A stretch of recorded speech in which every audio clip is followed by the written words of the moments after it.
15 minutes. Est-ce que ça vous arrange? C'est bon? 15 minutes, ça vous arrange? Comme ça, le chaque deck il n'a pas directement vers le stade pour la séance spontanée. D'accord?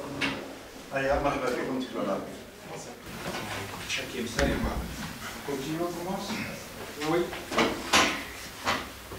C'est Amar Souya, marhaba bek Tizi Ouzou. Bek Aïch. Visiblement, certainement content de présider, de gérer le gouvernement technique de la GS Kabylie.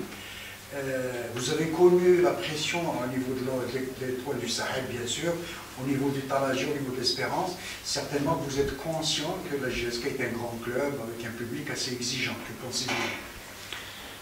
Bon, c'est la tradition de tous les grands clubs, là où il y a toujours de la pression, la demande du résultat. Et puis, quand on choisit ce métier, on n'a qu'à assumer. Notre rôle, c'est d'être maintenant à ce niveau-là le rassureur et non pas l'assuré.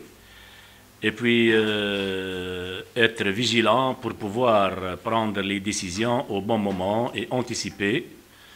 Donc, c'est une responsabilité, c'est un challenge pour moi. Bien entendu, j'ai accepté l'offre parce que, évidemment, c'est un grand club, dont je suis fier à entraîner.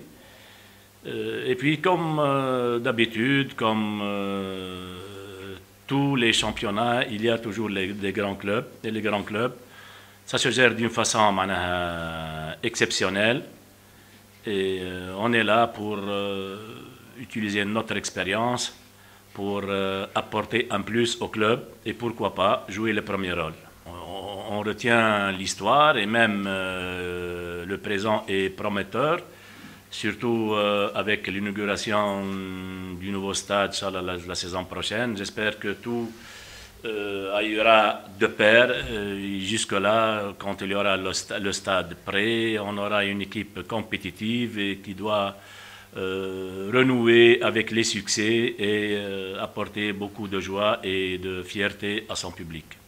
Comment jugez-vous le championnat algérien, les équipes algériennes Bon, le suivre constamment, non. Par événement, Champions League, quelques matchs, par exemple, de derby. C'est un niveau, disons, respectable de par parfois l'infrastructure et l'image qui ne me permet pas de bien décortiquer les matchs. Sinon, j'ai pu revoir les 2 matchs qu'a joué la JSK. Ce n'est pas une idée complète et définitive, mais je trouve qu'il y a des choses prometteuses, mais ça demande beaucoup de travail et d'abnégation. Donc je trouve qu'avec beaucoup de volonté, beaucoup de travail, Inch'Allah, on progressera.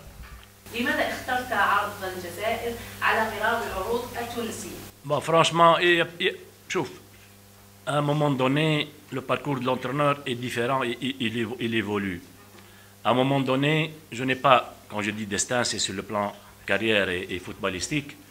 Donc mon destin, parfois au début, le destin de l'entraîneur n'est pas entre ses mains. À un moment donné, avec de l'expérience et tout, donc ça devient, disons que mon destin est entre mes mains. C'est-à-dire, je pose mes conditions, j'ai une marge de choix, même si c'est un grand club, je mets carte sur table, je mets mes exigences, mes demandes, et c'est la loi de la négociation. Si ça ne marche pas, ça ne marche pas. Donc c'est bon, pour l'Espérance, il n'y a pas de touche, mais pour le CSS, oui.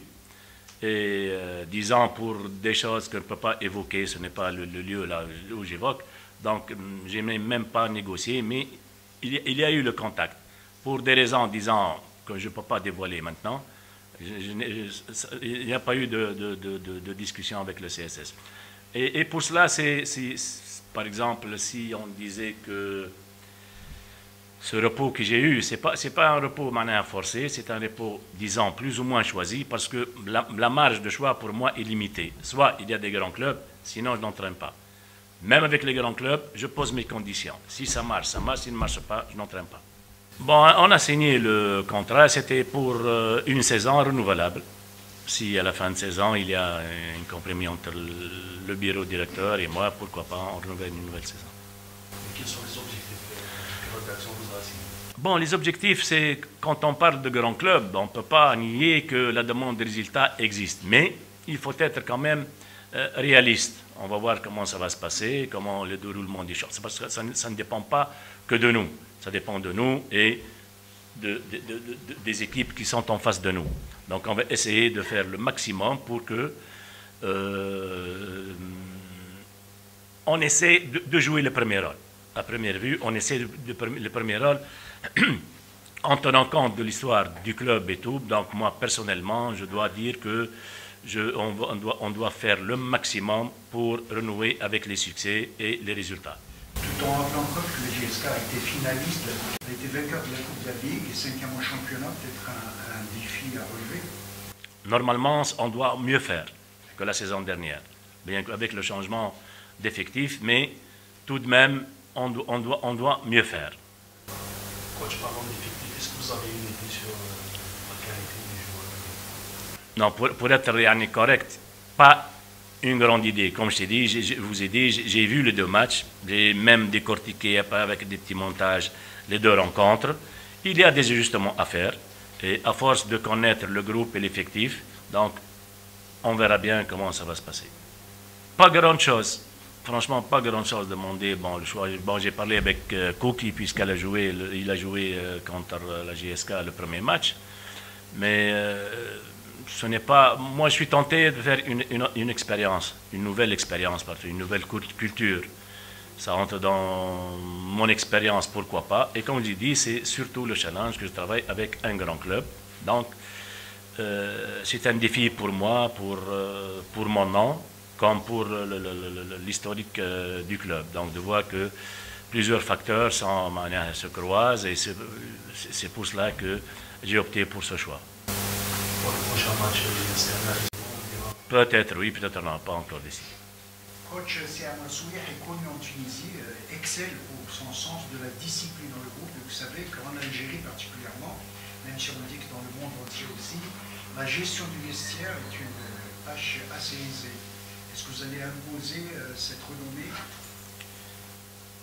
Bon, ça dépend de comment vous interprétez la discipline et la rigueur. Pour moi, la discipline, ceux qui vont instaurer la discipline, c'est les joueurs eux-mêmes. Ce sont eux qui vont, après avoir fait leur connaissance et des entretiens individuels et collectifs, c'est à partir de là, ils vont tout seuls tracer la ligne de conduite. Et à partir de là, je serai exigeant dans la mesure du possible. L'exigence, c'est quoi? Il y a un règlement interne, il y a aussi la communication. Ma devise, ce n'est pas l'autorité, c'est surtout la communication. Bon, c'est une nouvelle expérience, c'est dicté par la force des choses, disons, mais ça revient aux responsables des clubs algériens qui ont fait ce choix. Ce n'est pas à nous de dire ça, de savoir quelles sont les vraies raisons pour ça. Mais ça se voit que même beaucoup de joueurs là, qui partent en Égypte, qui partent en Arabie Saoudite, aussi pas mal d'entraîneurs qui partent pour le Golfe et pour l'Égypte maintenant et pour l'Algérie. Donc ce sont des choix comme on l'a eu nous avant avec pas mal d'entraîneurs, les Ahmou Bezmandi, Belfoul, les Ahmou Belhout, et Djoudi, il y en a pas mal, Général Ben Chikha et Abdelkarim Bir, Bouzidi, Chiniti, donc il y a pas mal d'entraîneurs algériens qui sont passés, qui ont travaillé là, ils ont bossé, pas mal de joueurs aussi au championnat tunisien. Donc ce sont des cycles qui viennent de temps à autre, de part et d'autre.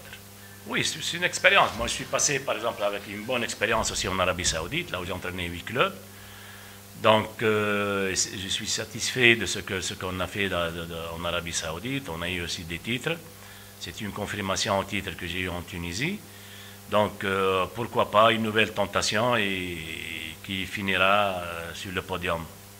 Bon, normalement, je vais tout voir, tout superviser, et puis on prendra les décisions là, dans le sens là, de l'intérêt du club.